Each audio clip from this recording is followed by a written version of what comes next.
Kansas City.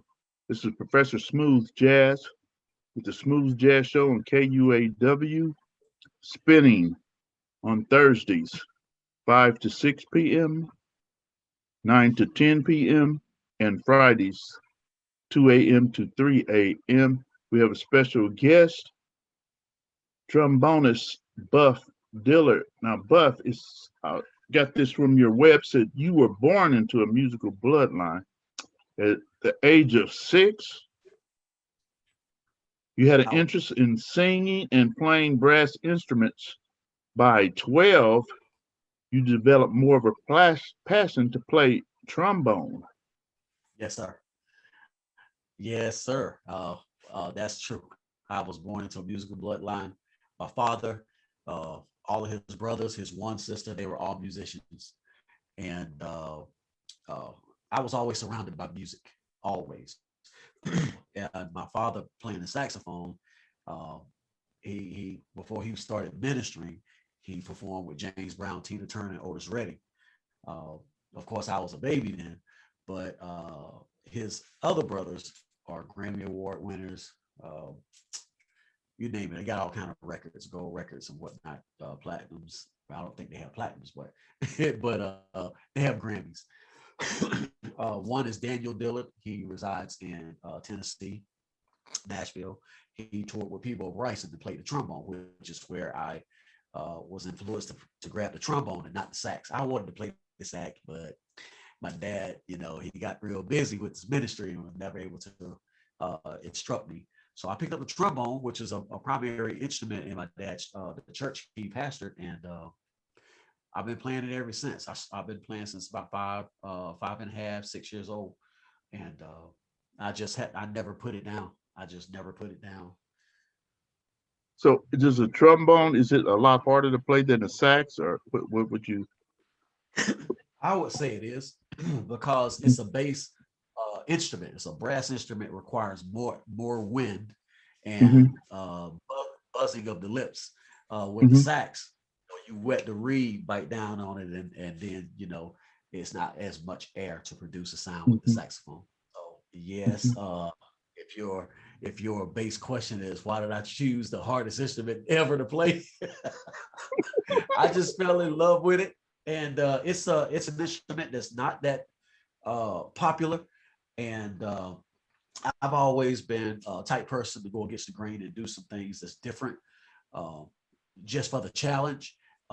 But creating musical voicing with that instrument really intrigued me at a young age, and I just never let it go.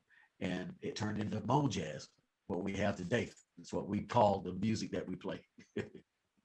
Yes, I always like to find different instruments to put on my playlist. So I think I remember Jeff Bradshaw, but Yeah. the first one was with the Jazz Crusaders. Was that Wayne Henderson?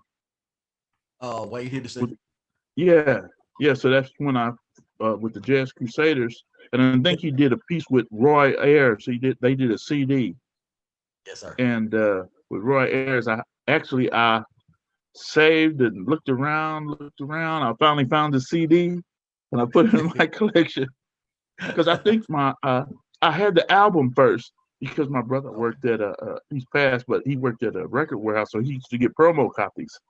Okay. So that's where I first saw that Wayne Henderson and Roy Ayers did an Okay. album Okay. together. And so later on, I said, man, let me see if they got this in a CD. It was a little hard to find at the time, but I ended up finding it online somewhere because you couldn't find it in the store anyway. So you've been living in South Carolina I was all born your in life? Green. I was born in Oh, Greenville, South oh, Carolina, and my Greenville. father's Yeah, I heard it. I, he moved away. oh, okay.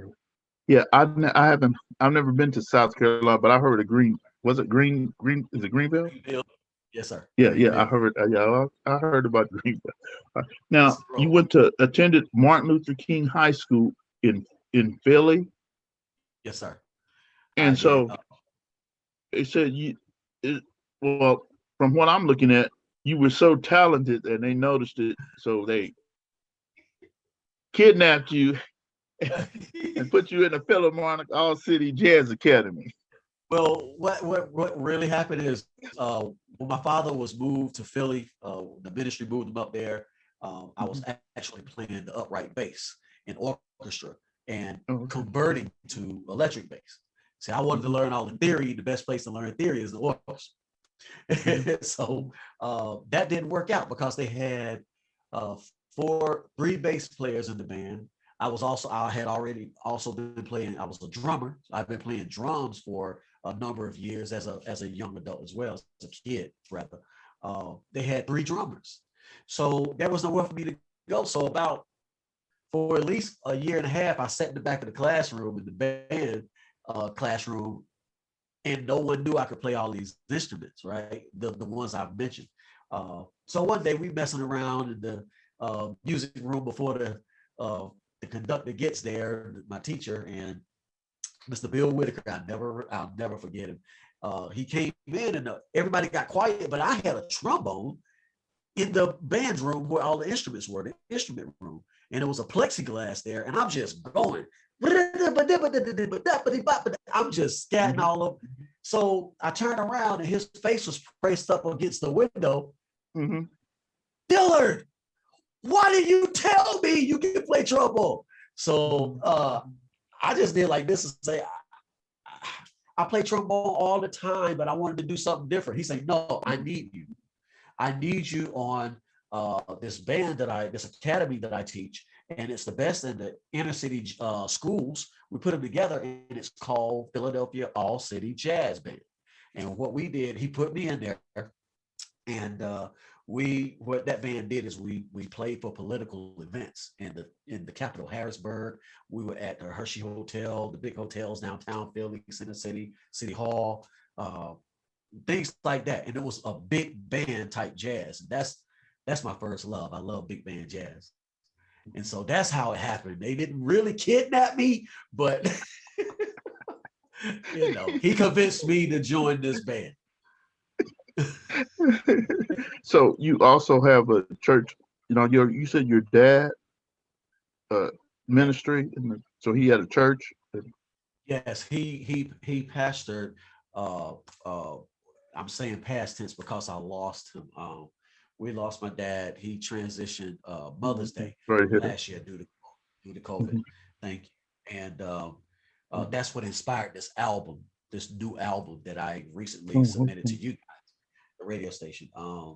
But it was in fact, Jeff Bradshaw and his dad and his mom, his sisters, they all attended my dad's church. So Jeff and I are like this. Okay. Yeah, we're tight, real good friends. Just so happen we have two different styles, but I ventured out before he did, but he's doing so well. Proud of him. Yeah. And so you also perform with Pieces of a Dream, Count Basie Band, and attended workshops instructed by Wynton Marsalis. Yes, sir. Yes, sir. That was all a part of the Philadelphia, the jazz band I was telling you about, the Academy. We were able to do some sets with those guys. And mentioned in Pieces of a Dream, they attended the original crew. They attended they attended Martin Luther King, which is my motto. That's my high school. We had the same band team. They came out, I think, 2 years before I came out, graduated. Because that's James Lloyd. I met James. I met Curtis. the drummer. Let's see, James. It was three of them I met. The original. I think it's three originals. The originals. Yeah. I hadn't seen those guys in so long, and I was honored to be on the Low Country Jazz Festival, probably about 5 years ago now, and they were on the ticket.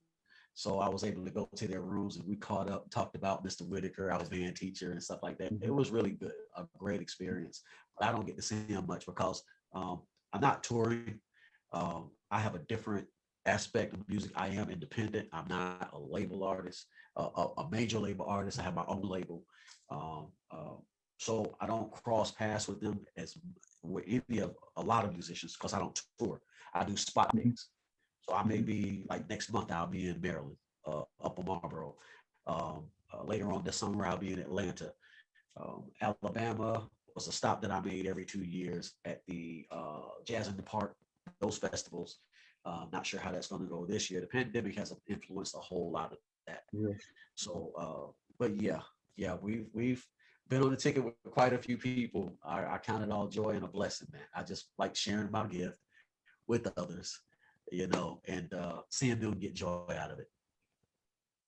Yeah, when not, the venue they had here, David Dyson was on bass, and I can't remember the sax player, but I think he was new. I hadn't recognized him from some of their older Yeah, CDs. I remember his name. He's I think if I'm not mistaken, he's a little taller. He's Yeah, not yeah. Yeah, I'm not I don't I'm almost certain he didn't he told me he wasn't from Philly, but he came on later and got with the group, and excellent addition. Excellent addition. Those, I mean, they still doing their thing, man. Oh, yeah, Those guys doing their thing. yeah. So you also have, I see here, perform with J.P. Key, John and P. yeah. So you still doing gospel also? I do. I am not. Well, I am, but not with major artists. Okay, yeah. Pastor John P. Key.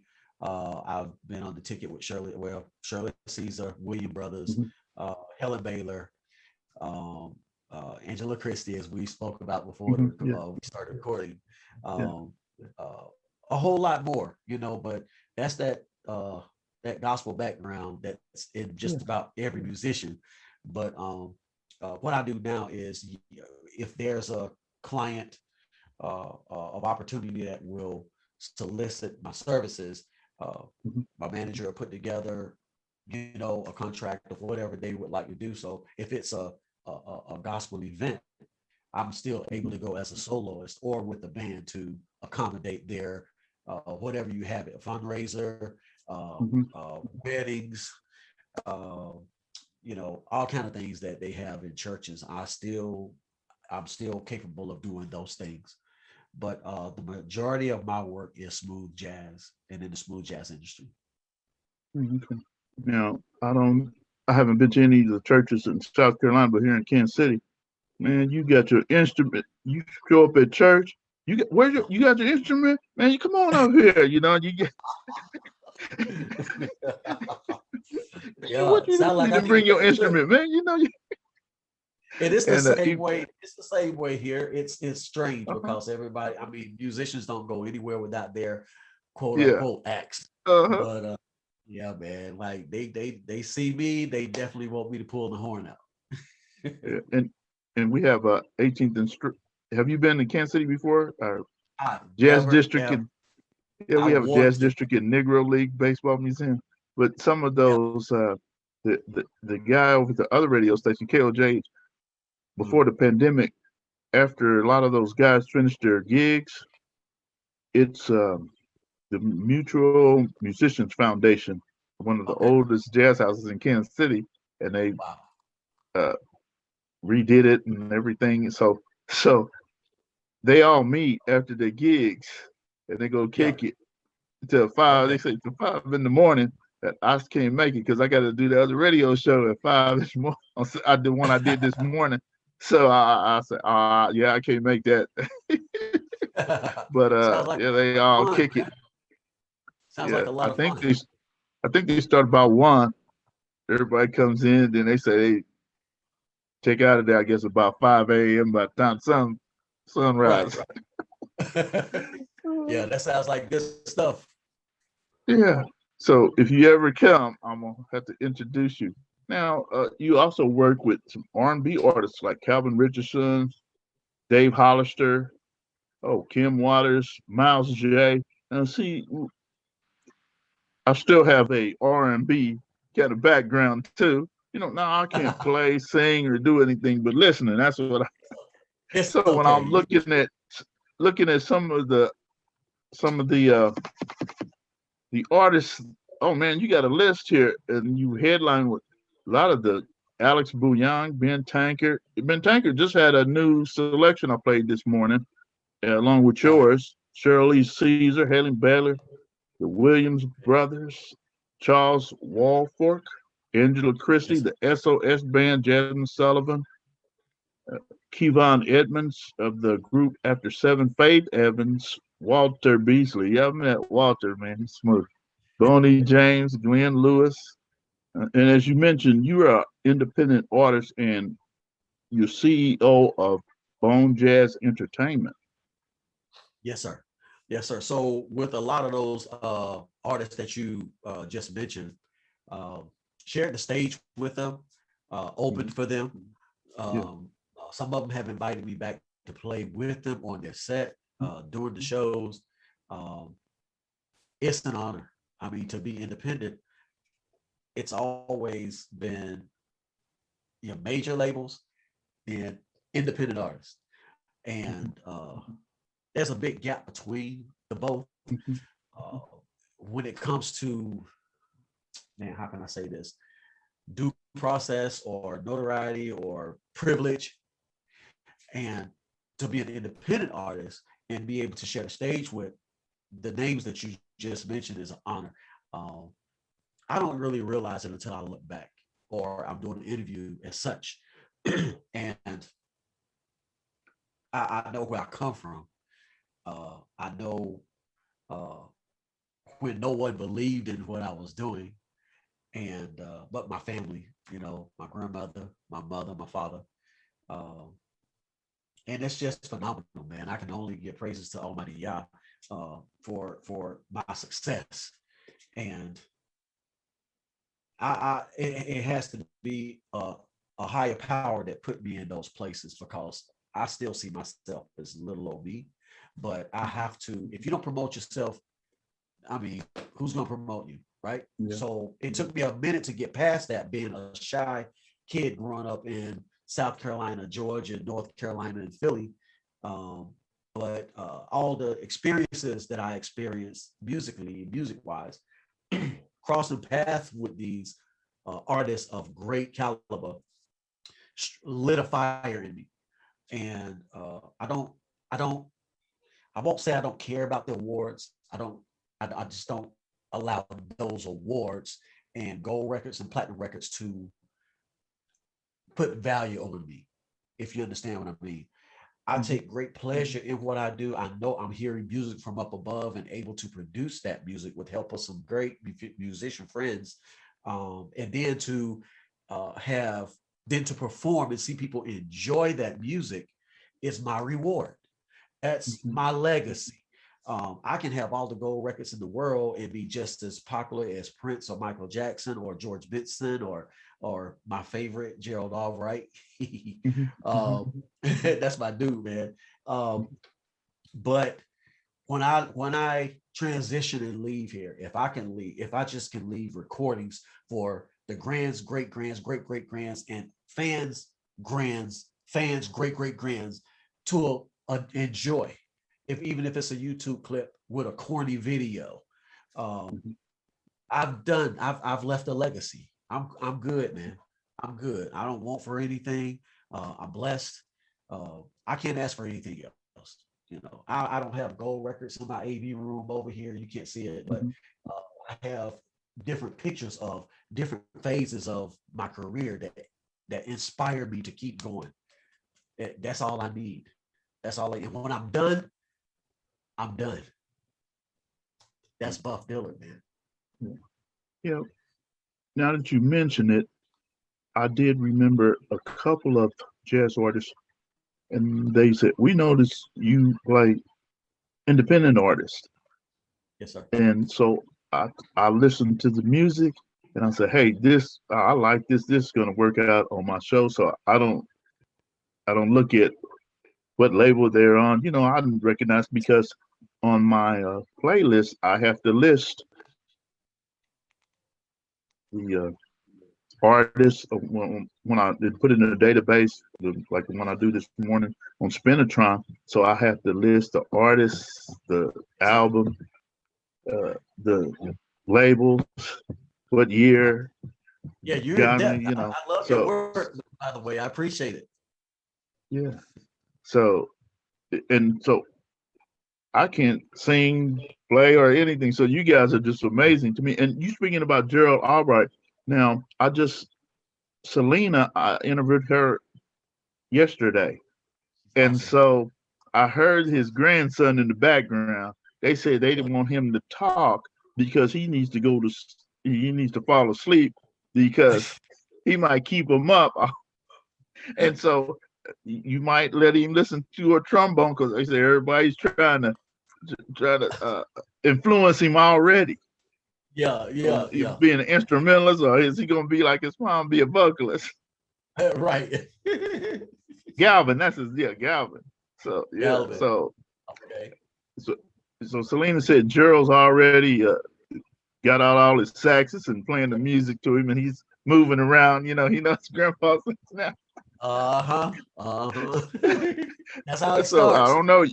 It's gonna be tough trying to trying to get in there and get another trombone player.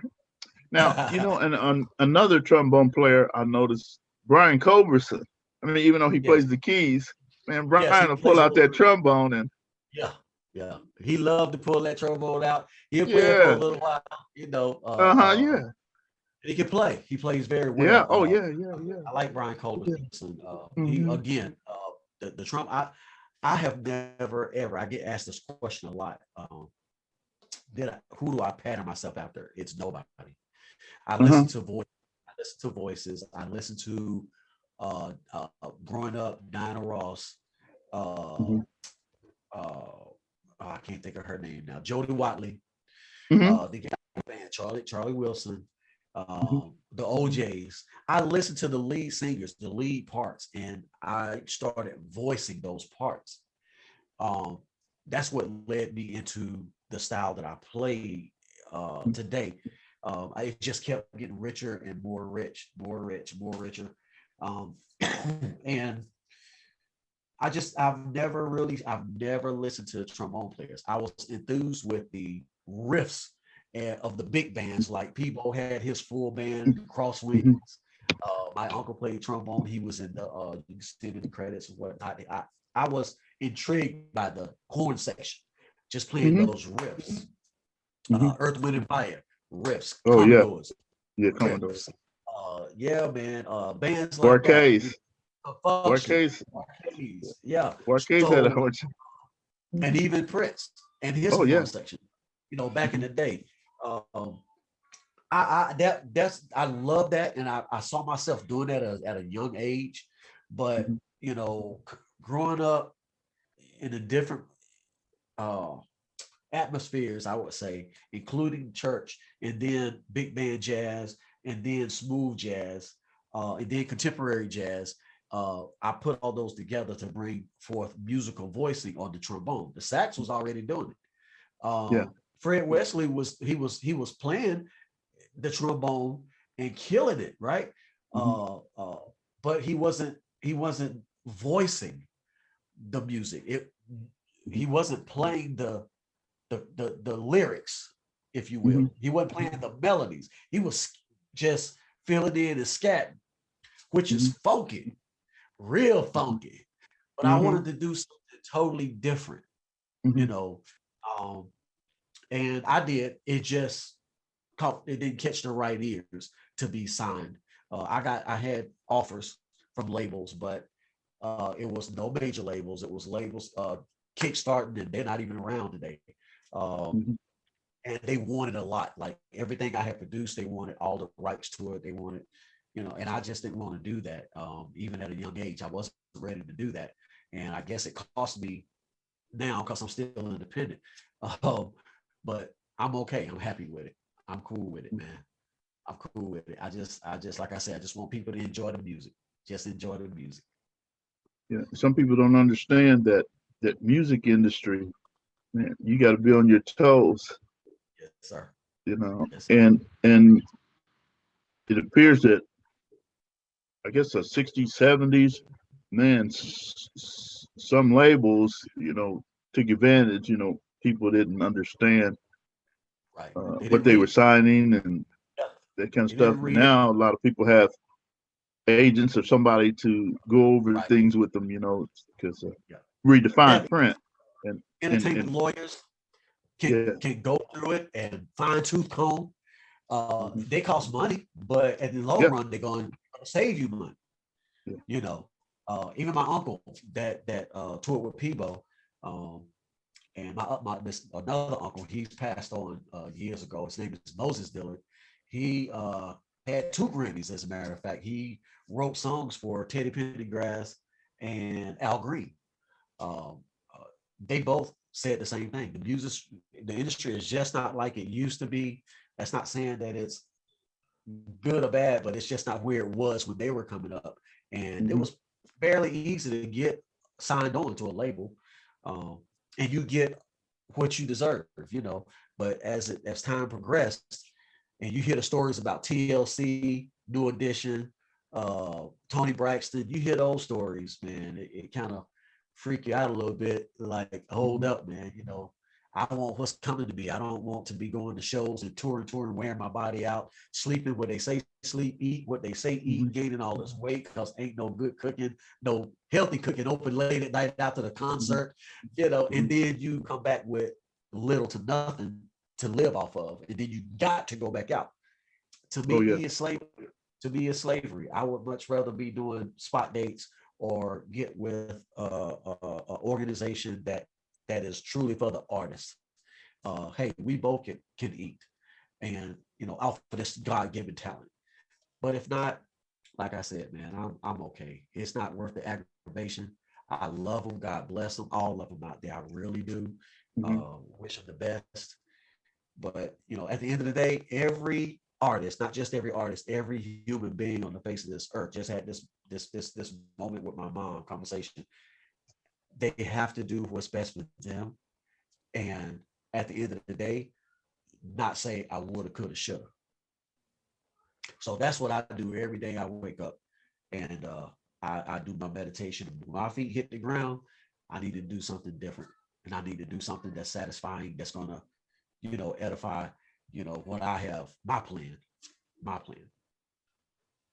Yeah, So definitely prayer for these times. Oh man, the pandemic is, man, who would have thought that a pandemic could just stop the most industrialized yes, sir. countries almost Yes, to the sir. knees? To a complete halt. Yes. That's, I mean, Yeah. we've seen it in movies. We've seen Yeah. it Oh in yeah. several movies, Yeah. but it's just a movie until reality hit. And Yeah. last year it hit hard, and it almost make you think that they know it was coming because Yeah. they produced it in Hollywood before it hit. Yeah. Oh yeah. Yeah. Yeah. It's just like and then that movie. Oh, it was just about the weather patterns and changing, and it Yes, got sir. real cold, and man, just like Texas, who would have thought that Right. getting that cold and Shut it actually down. down that far down south. Yeah, so Yeah. you had to stay in prayer. Yes, sir. Nothing's guaranteed. Yeah. So Yes, sir. you mentioned Prince. Well, I looked on a couple of videos you had. You performed at Purple Rain. Uh, when you said, I said, oh yeah, that's right. I did see you Purple Rain, and I you did did. Easy. That is that Easy like Sunday morning. That was the Commodores. Commodore's guy. What's his name? Lionel When Richie. Yeah, Lionel Richie. Yeah, yeah, yeah. I said, oh, so I'm a, I I'm a, see you I'm a, doing. I'm a big fan. I'm a big fan, like I said, of the Commodores. I really adore Lionel Richie's writing and his techniques. Mhm. His sound is authentic. When you hear it, you know it's him. Yeah. But that song right there. The reason I did Easy is because that's one of my mother's favorite songs. Oh, Like growing okay. up, I would Mhm. hear that record playing while dinner Mhm. was being cooked and prepared. Um, with Prince, I loved the movie Purple Rain. Uh, wasn't a fan of Under the Cherry Moon, but Mhm. Purple Rain, man. I heard a rendition by another jazz artist that's a vocalist, and that's the Mhm. rendition that I did. Her name is Mhm. Randy Crawford. Oh That was yeah, so yeah, good. yeah. Oh my goodness, her voice, dude. It's I like know. it's like silk, man. And when you hear it, Yeah. you know it's her. Just like Aretha, you know it's Randy. Yeah. And so when she did that rendition of Purple Rain, it sent me to the moon. Like I was like, oh wow, I got to do this. It fits vocal jazz. One thing about the music that I play in the style, you can't play any and every kind of song. You can Mhm. rearrange it, but if you rearrange it or restructure it, if it don't have the effect that it needs to reach out and grab people and pull them to the edge of their seat and about to stand up and drop them back in the seat, and then Mhm. don't mess with it. Yeah. But Purple Rain, the way Randy Crawford did it, man, was I've just never heard nobody else do it that way, and I that's where I got that version from. Okay. Now, when you talk about Randy Crawford, one of my favorites is "You Might Need Somebody." Yes, You might yes. need somebody because it's a message too. Kind of. It's a message, man. Just like Yeah. Street Life. That was my Yeah. Oh growing yeah. up. Yeah. God, growing up, man, Yeah. I don't know how many times when that song come on the radio, I just stopped doing. I was like 10, maybe 11, and I would stop doing whatever I was doing to just listen to her Mhm. voice and listen to the Yeah. changes of the band. You know, Uh-huh. she had a Oh vocal, yeah. man. They don't do it Yeah. like that no more. Yeah. Yeah. Now we also I kind of mentioned about what is the Blues Boulevard. Yeah. Is that where well before the pandemic, where artists you can go to venues and see artists. They have the artists come in and play, and there's dinner Yes. and entertainment Yes. stuff. It's Oh, okay. actually a dinner club. Hmm. It's a sole proprietor. It's a solo business. It's called Blues Boulevard, and I don't know why, but it's a restaurant. It has a bar, piano, small stage, and it reminds you of Ray's Boom Boom Room. Oh, okay. Yeah, yeah, from the movie. So, but yeah, it's the great food. They had great food. We would travel. I would either take my band from Charlotte down to Greenville, or I would get with a group of musicians down there, send them my music, and we do shows there. Uh, but it's been a while, even before the pandemic. Very nice, elegant place of business. There's also one, and I asked where they connected. I was told they weren't, but there's another one in Spartanburg, South Carolina, and I Okay. performed there once, and I think that one is still there. It's uptown in Spartanburg.